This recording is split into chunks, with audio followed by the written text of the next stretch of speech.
This is going to be a video tutorial on how to enable ransomware protection in Windows 10. Let me jump over to my desktop here. I am on my desktop now. To enable ransomware protection in Windows 10, the first thing you want to do is open up Settings. I'm going to go down to the lower left hand corner, down to my little start icon. I'm going to right click on the start icon. I'm going to go up to where it says Settings, and I'm going to click on Settings. Now in the little dialog box that opens up, you want to scroll to the very bottom down to where it says Update and Security and click on Update and Security. Now on this page that opens up, the pane off to the left hand side, you want to click on Windows Security.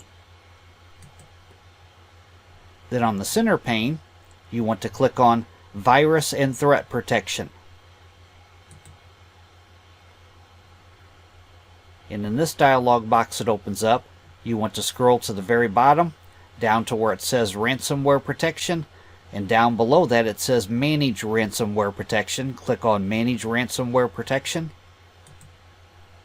And right up here, you want to make sure that this is toggled on right here. Controlled Folder Access protects files, folders, and memory areas on your device from unauthorized changes by unfriendly applications. Make sure that this is toggled on. That is how to enable ransomware protection in Windows 10. Thanks for watching.